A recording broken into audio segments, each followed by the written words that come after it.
Hey,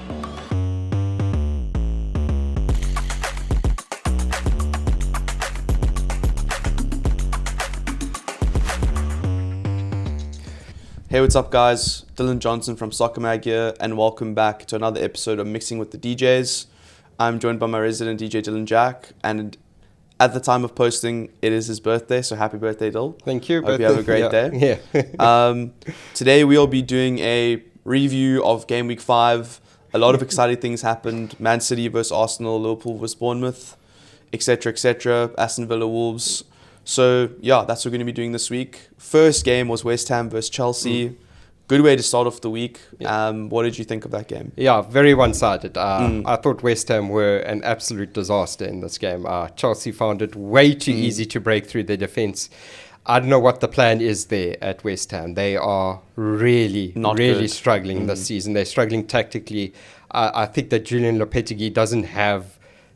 It feels like they had a sort of a squad planned for David Moyes football, and then they sacked Moyes, they hired Lopetegui, and they continued to buy those transfer targets that they were going to get for David Moyes, because you've got a situation now where Aaron Wan-Bissaka, who's one of the best one-on-one defenders in the Premier League, we saw that from his time at United, is now sort of being caught halfway up the field in the opposition half and struggling to track back because he's being asked to be a wing-back, which isn't his thing. Which is exactly what happened at United, which is why it didn't work out. Yes, yeah. At United, at least, there were periods where, under Solskjaer, where United would sit back and they would counter teams. We saw it a lot against Manchester City, where they did that quite well. We saw that a bit against Liverpool as well, where United did really well, where they sat back with Aaron Wan-Bissaka right back, shutting down the danger man and being able to counter from there. But West Ham are trying to play a completely different brand of football. And Chelsea Chelsea, as much of a basket case as they are off the field, they've got a hell of a lot of threats on the field that when you give them that space on the counter, when you let them just run through you with no midfield, with no sort of right or left back taking defensive responsibility, they're going to tear you to shreds, and that's exactly what they did in this game. And I think there was a period, I think it was from half an hour till half time, where it was like probably the worst game of Premier League football I've ever seen. There was no intensity from West Ham. It looked like everyone was walking around. Yes. The game, there was a period where it was like 30 headers in a row. They was just it was just terrible to watch. Yes, yeah. And there was just zero intensity. It just didn't feel like a Premier League game. It felt like I was watching my mates play terribly. And then it was, I think, then Chelsea go in West Ham's box, and it's just like defenders are flat-footed just watching. Yes. West Ham aren't looking good at all. No. And I think we said last week that this was a game that could kind of prove whether they have made the jump or not. Yeah. It's still early to say, but I don't see them qualifying for Europe this season at all. I think the season's going to be long, and I think if they're in top half at this point, it'll be a good result for them. But Chelsea looking really good. Nicholas Jackson on form. Sancho again with another assist, although Nicholas Jackson did a lot of the work. You can't really... people are crediting Sancho for an assist where he's sort of standing on the ball, making a pass, and then the player who gets the ball sort of doing all the dribbling. It still counts for fantasy, so that's fine. I think overall, that was a great game for Chelsea. Yes, yeah. And they're looking better every week. They are. So they're starting to worry me a bit.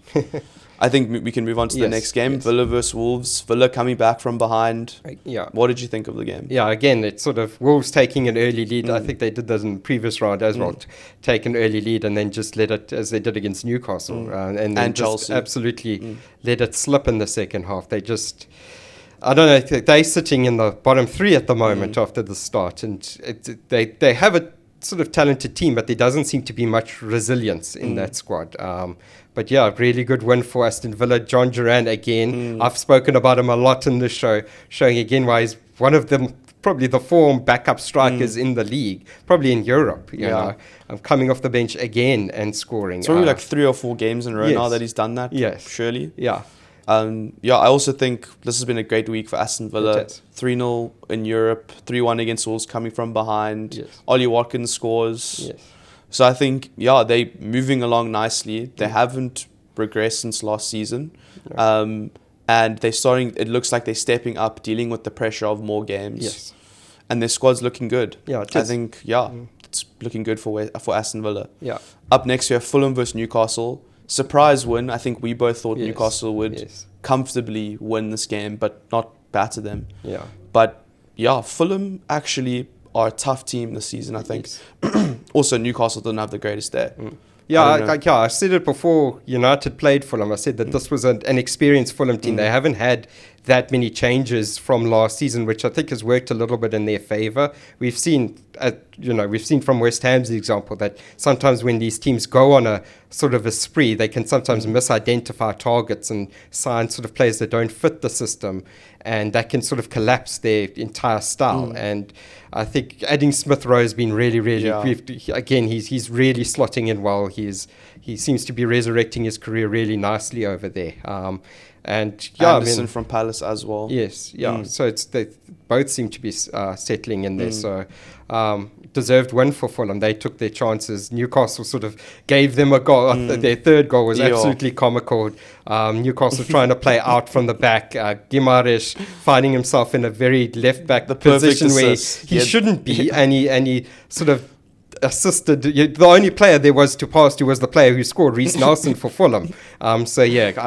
Newcastle sort of feels like another roller coaster season for them, where every time it just seems like they start to get going, something like this happens. Yeah.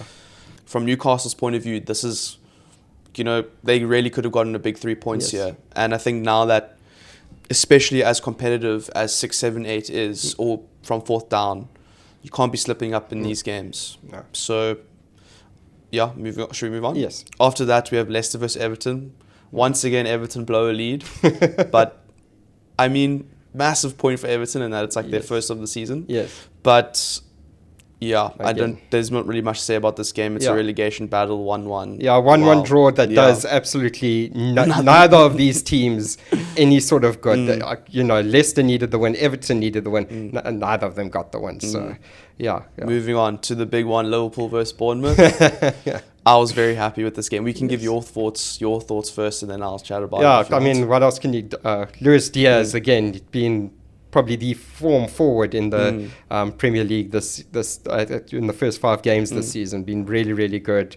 Sort of a very straightforward 3-0 victory. I mean, Bournemouth would have been, when we looked at this game, we thought maybe Bournemouth can provide a bit of a threat, but they didn't really. It was really straightforward for Liverpool. And it's also been a sort of, after that surprise result, it's been a good sort of week for Liverpool, bouncing back against AC Milan and now getting another 6 goals in 2 games. I mean, you can't really complain about that too much. I agree. I think that I was really worried that Bournemouth would play the exact same way that Forest did. And I think they kind of tried to, but also they were so open. And I think Liverpool were more prepared to play against that. I think if they go 1-0 up when Semenyo scores but he's offside, then I think, then I'm really worried. I was panicking for a bit there. And I think in the first half, like, Diaz, great performance. Like you said, I think he's our top scorer now. It's like 5 goals or something. I think Darwin Núñez, I was just so happy that he started and he played well. Like, that is just, like, I'm happy that Diaz scored 2, but that 1 goal from Núñez means more to me. I just love him. Yeah, he's needed that goal. He needed it so much. And I think now Jota, for the past couple games, hasn't been in form.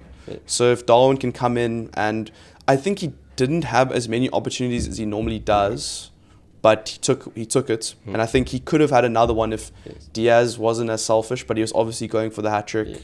I think Salah was a little quiet for his standards, but still great game from the right-hand side, or taking more of it felt like a creative role. And I think with Núñez up top, he has to play that way because Núñez wants to take all that space in behind. Trent, I think, played really well. I think Gravenberch, again, another extremely solid performance. He really hasn't put a foot wrong since playing in that position. I think McAllister, again, played really well. I think it was just overall a really solid game. And Chiesa came on for the last 20, and he showed that he can make an impact playing on the left-hand side instead of, replacing Salah. So I thought overall, take it. Can't complain. A huge win. The people that needed to score, scored. The people that needed to play well, played well. And hopefully Alisson isn't out for too long, even though Keller did a good job. But Alisson is Alisson at the end of the day. Now that we've got that over, Southampton versus Ipswich, similar to Everton, Leicester. Yes. Probably a bigger point for Southampton than Ipswich. Yeah. But I think, another game where Ipswich I think they're on a decent run now, 3 in a row, unbeaten or something, not losing. I know it's draws, but that's still pretty solid. Yeah, I mean, it's gutting for Southampton. I mean, Tyler Dibbling, who apparently is being scouted by United, according to reports. But anyway, scoring, and he caused United a bit of problems in the previous game. But yeah, I mean, Southampton, it would be gutting for them to concede that last minute goal. They were looking at a really good 3 points, really important 3 points. But I mean, Kieran McKenna's side, again, showing a bit of steel, a bit of resolution there. So yeah. Cool. Then we have Spurs versus Brentford, and we mentioned that this was a huge game for Spurs just in getting some momentum. Brentford 1-0 up in the first 60 seconds again, but then getting battered after that. That's a bit worrying from Brentford's perspective, but I think from a Spurs point of view, this is a huge win. Yeah. They got 3 goals. They actually not only scored goals, but they scored a decent amount of goals. They played really well. I'm not sure. What are your thoughts on this? Yeah, it's similar. My thoughts are very similar there. Players who needed to score did get a goal. Solanke got a goal. A very, very good win for Spurs. They needed this. It was looking like a troubling run of form there for them, but they're getting their goals. They got a very good 3 points. So let's see if they can turn this into the important thing now for them is that they need to turn this into a run. Yeah. They can't. If they go and flop in their next game, then that's going to be very worrying. It's because I don't think Ange is under pressure, but in the Premier League with managers, exactly, people are expecting Spurs to challenge for top 4. Yeah. And Daniel Levy's trigger happy. I think we've said that before. Like, he's had bigger managers and fired them quicker than Ange. And no disrespect to Ange, I think he's really good. I think, especially looking back at when he fired Mourinho just for the cup final, and that could have been the trophy. I'm interested to see where they go. If they don't get a run from this, if they draw draw next week or lose, or maybe in the next 5 games get 2 wins out of it, it'll be interesting to see where it goes. Yes. After that, the big one from your perspective, Crystal Palace versus United. Take us away there. Yeah, not really a birthday present from United, thank you very much. But yes, a really tough draw for United to take. It really did feel like 2 points dropped, even though United have really struggled going to Crystal Palace recently. This did feel like 2 points were dropped instead of a point gained. United. This was probably United's best performance of the campaign. They dominated possession, created lots of chances. I thought Eriksen was having an excellent game, even though it was, I think, his 3rd start in a row, having an excellent game in midfield, just running things. Ahmad again on the right wing, showing his impact as progressing the ball through midfield into the attack. I thought it was, and Xerxes showing his worth as a creative striker. He reminds me very much, there's something sort of Dimitar Berbatov about the way Xerxes goes about, and that he looks very languid. He looks like he's not putting a heck of a lot of effort in, but he actually is. And he actually is very vital to the way the team attacks. His hold-up play, I think, was sensational. Yeah. Yes, it was excellent. And the way he brought the other forwards into Garnacho, I thought, again, surprising that Erik ten Hag dropped Rashford for this game, but I thought Garnacho had, other than getting the actual goal, hitting the bar, he played very, very well and was United's most threatening forward. But the goal just didn't seem to come. And of course, Dean Henderson, the ex-Manchester United keeper, chose this game as the one he would have a man of the match performance in, because he absolutely fantastic performance. Also excellent performance from Onana. Just that double save that he had to make, get up, save again, was just brilliant. And I feel like that's the kind of moment last season where United concede, and then it's losing 1-0 when they should have dominated the game. Yes, and that's the whole frustration, is United had more than enough chances. This should have been sort of a 2-1 win for United, because I thought Crystal Palace, they carved a good opportunity at the end of the first half, and then they carved a couple of opportunities in the second half to be worth a goal. But United should have won. There should have been a 2-1, maybe even a 3-1 for United. And this was really the first game we saw what Erik ten Hag could do with a proper bench. He could sort of excuse himself in Liverpool in that he was looking at calling on a teenager in midfield to try and solve the issue in Toby Collier. This time around, he had Højlund, even though Højlund and Mason Mount were both coming back from injury. He had those options. He had Rashford on the bench. He had Ugarte on the bench. So he had I can't remember, was Casemiro on the bench as well. So he had a fairly stacked, in terms of experience, in terms of, ability. He had a stacked bench, and I don't think he used it at all well. He took off Xerxes, he took off Christian Eriksen, and he took off Ahmad, who you could argue are Manchester United's not only the three best performers in the game, but United's three creative players, best creative players in terms of progressing the ball forward and creating opportunities. And then, the players that replaced them, Højlund, Marcus Rashford, and Manuel Ugarte, who's very much a defensive player. We know that about him, is that his speciality isn't getting the ball through midfield and carving defenses apart. That's not what he's there to do. That sort of robbed United of any hope of sort of creating a proper chance to get a win. It almost felt like Ten Hag was settling for, 1-0 draw. We've improved by 4 goals in aggregate compared to last season. Which was really disappointing because I thought he could have gone for it. I thought he could have gone with the Mount. He could have kept Xerxes on and put Højlund up front. Let's see what these two, even if it is for 15 minutes, let's see what these two can do as a combination. But he didn't really go for it. He sort of took the 0-0 draw, which was a little disappointing.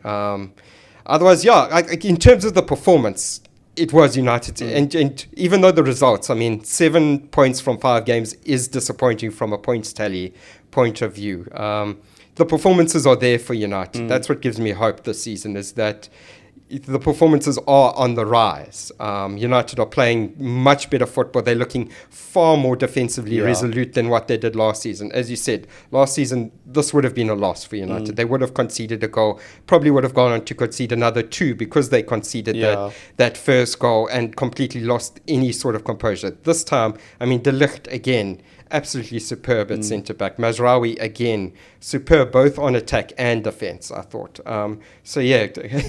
Lisandro Martinez, other than trying to take a guy's knee out. What do you think? Do you think that should have been a red card?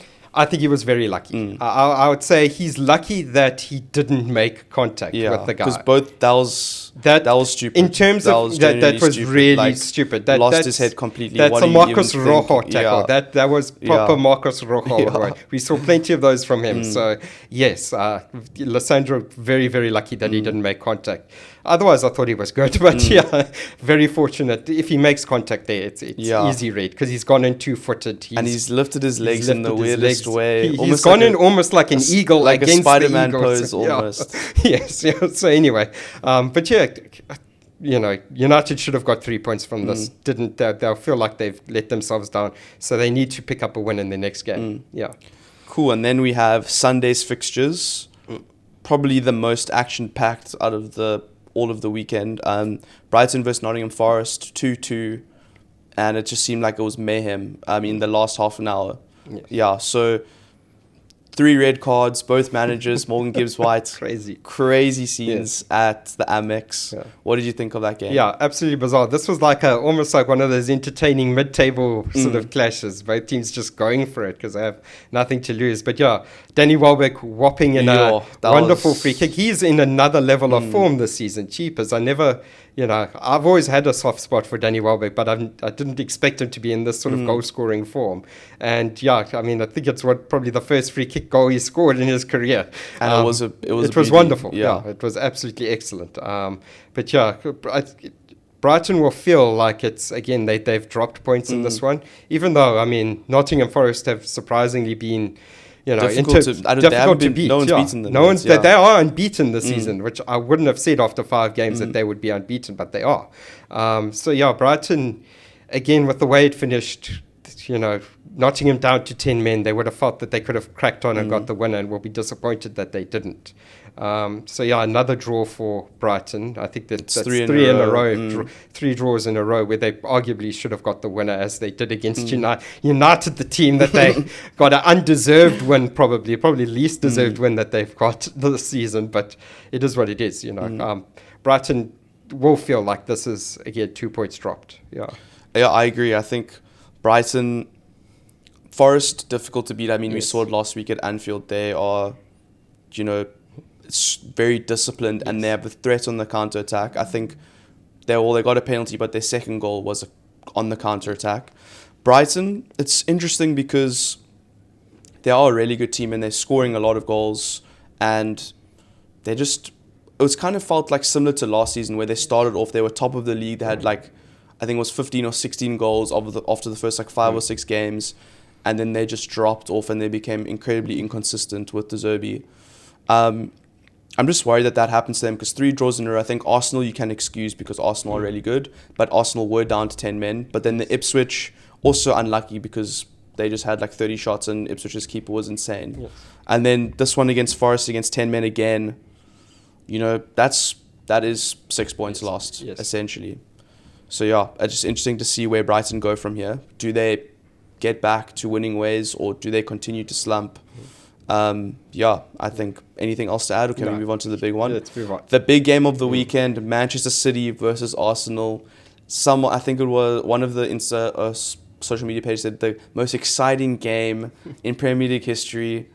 I'll give my opinion on that afterwards, but I don't know what you thought on that. I don't know about that. There have been some more entertaining games in this one. I mean, the second half was very much, I don't know if that's tongue-in-cheek or ironic, because the second half was literally following one pattern. As soon as Arsenal went down to 10 men, the game was literally City holding the ball just outside of Arsenal's box and just going from side to side, trying a long shot, getting the ball back, progressing it through the centre-backs. The centre-backs City's centre-backs they were the ones taking the pot shots, and that was probably the issue, is that it was Ruben Dias or Guardiola has Akanji having a shot. I mean, Guardiola, to be honest, does have a good foot on him, but that was literally the pattern it started. Yeah. But I mean, huge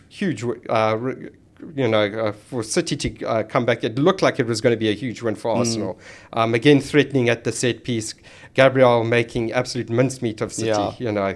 They couldn't cope with him in the first half. Just tapping. That was bizarre. Just tapping him, sort of saying, "I'm here. I'm going to mark you." And when he came to actually marking him, he just sort of watched him go by. And Gabriel could have gotten another goal earlier than that as well. I think. Offset pieces, he's probably one of the biggest threats in the Premier League. And it is funny in that, because Arsenal are kind of very much more of a David Moyes side than what are playing more like a David Moyes team than they are a Pep Guardiola team, for a team that is coached by a Pep disciple, apparently. Interesting result. I don't know who it benefits more, City or... Well, I mean, City will be happy to have got the... But they're clearly frustrated. We've seen from how they've reacted. Their players are... They're accusing City players... accusing Arsenal of being dirty tactics. Not going fair, for the win, all these things. Which is, it's just, bad, sore loser kind of thing. It's sore loser, because we've seen similar from Jurgen Klopp when teams used to sit back against him, hit them on the counter and get the win, and Jurgen Klopp would accuse them, no, you didn't play the style, you played ugly, only one team unfair, it's just general sore loser energy. And I guess the onus is on Man City to break them down. They are 2-1 down. Yes, Arsenal don't have to attack. They are winning the game. So they don't have to, just in their way, they are there to win the game. So fair play to, and I mean, this is I think we've seen, this is probably a more brutal rivalry than City and Liverpool ever was. I think the hit on Rodri in the first 30 seconds or something, I was like, okay. And then Haaland going out for Thomas at the end, just barging him, and throwing the ball at Gabriel's head. That's classic Premier League. We didn't really see stuff like that between City and Liverpool. It was all handshakes and hugs and that was such a beautiful game. Yes, 4-4 sort of draw sort of thing, So I thought, and I think defensively now Arsenal are ridiculous. I think to break this Arsenal team down when they don't want to be broken down is crazy. I think the Haaland goal though, Gabriel and Saliba need to do better. They pretty much, it felt like they literally were like, Savinho gets the ball and Haaland's running through and they're like, just open the put gates. it through. And then it's like, oh no, too late. Like, but after that, I think it's just Arsenal are such a difficult team because they literally target the areas of the game that it's, the low block, set pieces, massive guys in the box. It's like Sean Dyche or David Moyes, like you said. But then they have players like Saka and Martinelli and Havertz that allows them to counter or play like, good football. But it's like, if Man City struggle to break them down like that, I don't know who can. Because, against Atalanta, they didn't do amazingly well. They probably should have lost that game. But I look at it from a Liverpool perspective. If Liverpool play Arsenal tomorrow, I don't know how Arsenal I don't know how Liverpool break Arsenal down. I don't know. From United, I don't know. If you guys I also don't. United, the only way United are going to be able to sort of find a way to break this Arsenal team now is probably the way Fergie used to break Wenger's. But this is, I think, a more tactically nuanced team than Arsene Wenger. Because the mistake Arsene Wenger's Arsenal used to always make against Fergie's United is that they would be drawn forward. And Fergie used the same tactic. He draw Arsenal forward and completely smash them on the counter attack. But this Arsenal team isn't vulnerable like that. They are resolute. Sit back and they literally come at us. Exactly. Come on, have a go, break us down. And I guess it's nice to see that one of the biggest sides doesn't care, like the perception. But I thought it was a good game. Definitely not the most exciting game I've ever seen in my life. Like, definitely not by any means. But I thought it was good for the Premier League. I think this title race is going to be more intense now because, Man City are vulnerable. Arsenal are very difficult to beat. I don't know if you have any final thoughts, but... that you've summed it up well. Okay, sweet. Well, thank you so much for watching, guys. Don't forget to like, comment, subscribe. Let us know what we got wrong. Was that the most exciting game in football history? I think we're going to agree it's not, but anyway, let us know. Thank you so much for joining, Dill, and happy birthday. Thank you. Thanks for tuning in. Check in the next one. Sweet.